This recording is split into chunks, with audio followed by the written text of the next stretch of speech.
been talking about media bias throughout the week. We've seen media bias in our state media. We see it obviously in the national media as well. Here to talk more about what's been going on with this sham impeachment, if you will. We have once again Dan Perkins is with us, nationally recognized expert, public policy and energy. You see the stuff at Daily Caller, Town Hall, Newsmax, and The Hill. Dan, how are you, sir? Good morning, Paul. I'm fine. And yourself? I'm doing well. What were your thoughts yesterday on everything that happened in the Judiciary Committee? That's a great question. I would say to you that we saw the face of the deep state in the Foreign Relations Committee when all of the people who are bureaucrats within the administration were angry with Donald Trump for not asking them for their opinion on establishing policy. None of them had any facts to present to the committee of any wrongdoing on the part of the president. It was he should have done it this way. He should have done it our way. So we now have a bunch of faces of what the deep state looks like in Washington, D.C. What we saw yesterday was the face of what I call the deep state within the education system in the United States. We saw just how bigoted, how prejudiced these three college professors who are teaching lawyers about the law that basically don't understand the law and are living. They are living in, and I'm not trying to be harsh here, and they look like they're living in the past. They came across as arrogant, as opinionated, angry, and so when the one said, if this doesn't lead to an impeachable event, then I don't know any that will. Right. And yet. So what the Democrats inadvertently are doing is showing us the ugly face of the deep state, and two, showing us the ugly face of the contamination of the public education and private education systems, especially higher education. Oh yeah, I hadn't actually thought about that. That these are people that are teaching law students. Now, actually, Jonathan Turley. I mean, he had a ton of statements that I think were very, very bad for the Democrats. We've been going over those, and he actually is not a Trump supporter. And you're not going to hear that in the mainstream media, which is why we played them. But this one woman, Pamela Karlan, actually attacked or brought the president's son into her arguments. And that, to me, is all you need to know. It discredits her completely when she has such a personal animus. She's not talking, from a legal standpoint when she said that Donald Trump may be able to name his son Barron, but that doesn't make him a Baron. And, I mean, I can't believe she said that. That's incredible. Well, I would say to you what was even more incredible than that, when she came back, I guess, after lunch, and she wanted to correct the record. She couldn't correct the record about Barron Trump without she was apologizing and attacking the president at the same time. And so you have to say to yourself, I mean, I've written about this. I've talked about this, and I've got 9 interviews today. I'm going to talk about it a lot today. What we're seeing here is that the Democrats have no clue about what's going on. How the Democrats, I said when they brought Mueller before Jerry Nadler's committee this summer, and I saw the way he performed. And I said in a commentary, did anybody from the Democratic Party or anybody from the committee staff, the Democratic committee staff, interview Mueller as to what he was going to say? And apparently they didn't, because he was a terrible witness. He destroyed his own report, not knowing who Fuse and GPS was.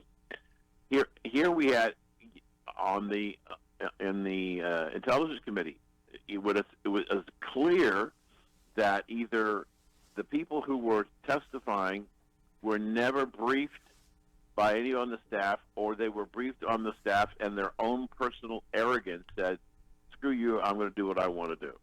And the same thing yesterday. We've got these people so that the people, the optics were terrible for the Democrats yesterday. One, Professor Hurley, nice-looking man, well-groomed. The other people, like... That's true. That's actually true.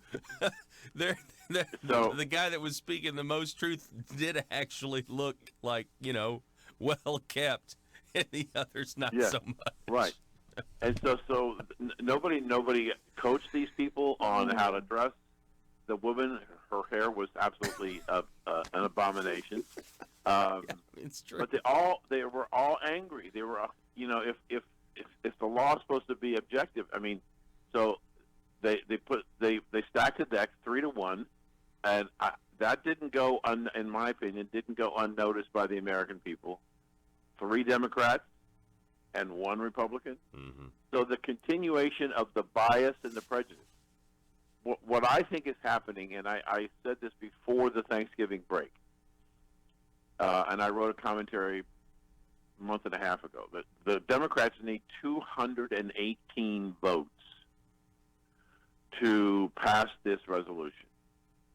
Now, if they get 218 votes in favor of the resolution and the bill of impeachment, and all the Republicans vote against it, it's not nonpartisan. It's very partisan.